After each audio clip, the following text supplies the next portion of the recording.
l'inoubliable Baby Doll est partie rejoindre son Pygmalion.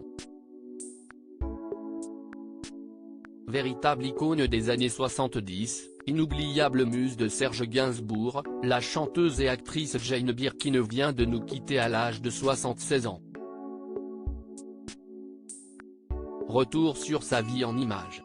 Née en 1946, Jane Birkin est la fille de l'actrice britannique Judy Campbell et de Dave Birkin, commandant de la Royal Navy.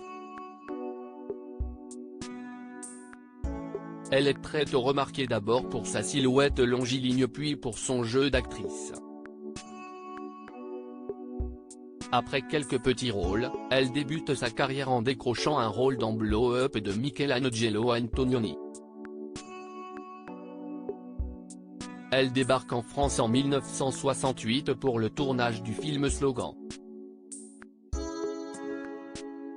C'est sur ce tournage qu'elle fait la rencontre d'un jeune artiste, Serge Gainsbourg, l'un des hommes de sa vie.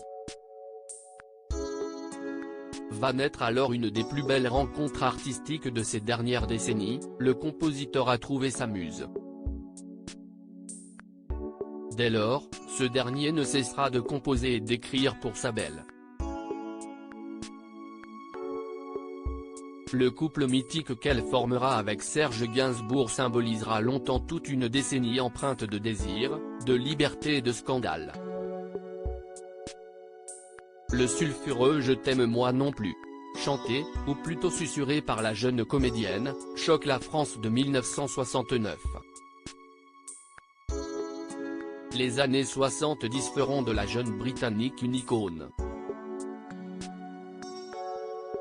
Jane Birkin, de l'icône pop à l'artiste accompli de 69, année érotique à amour défunte, Jane Birkin se fera l'ambassadrice de la musique de son poète d'amoureux. Déjà maman de la petite Kate Barry, disparue en 2013 dans des circonstances troubles, fille du compositeur John Barry dont elle se sépare en 1968, elle accouche d'une petite Charlotte en 1971. La famille Gainsbourg s'installe rue de Verneuil à Paris. La chanteuse se consacre à ses deux filles tout en naviguant entre musique et cinéma. Après avoir tourné aux côtés d'Alain Delon et Romy Schneider dans La Piscine, la comédie populaire lui fait de l'œil, Claude Zidi l'a fait tourner dans La moutarde me monte au nez avec Pierre Richard, puis Michel Audiard dans Comment réussir quand on est con et pleurnichard. Sa rencontre avec le réalisateur Jacques Doyon et sa séparation avec Serge Gainsbourg marqueront le début des années 80. Jane Birkin donne naissance à sa troisième fille, Lou, fille du cinéaste.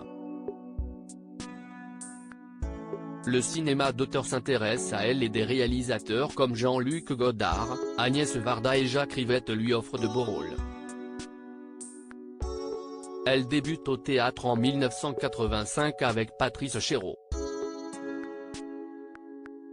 Parallèlement, sa carrière de chanteuse n'est pas en reste puisque Gainsbourg continue à écrire et composer pour elle.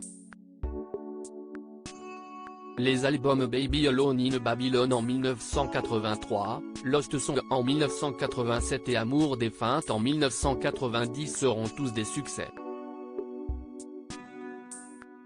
L'envol de la muse Jane Birkin après la mort de Serge Gainsbourg en 1991, Jane Birkin continue de chanter ses chansons à travers le monde. Elle rompt avec Jacques Doyon en 1992. Désormais, elle vole de ses propres ailes. Encouragée par Agnès Varda, elle avait déjà écrit le scénario de Kung Fu Master en 1988, en 1999 elle met en scène ses propres textes au théâtre dans Oh pardon. Tu dormais. Tout en continuant à tourner avec de grands noms du cinéma tels Jean-Pierre Mocky, Alain Resnais ou encore James Ivory, elle se met à la réalisation avec Box en 2006. Côté musique, elle se détache de son mentor et s'entoure de nouveaux musiciens et de nombreux artistes écrivent pour elle. En 2008, elle sort le premier album dont elle a écrit tous les textes, Enfant d'hiver. La muse a pris son envol. En 2018, la chanteuse comédienne lève le voile sur son jardin secret en publiant son journal intime en 2 tomes. À 74 ans, d'en haut pardon.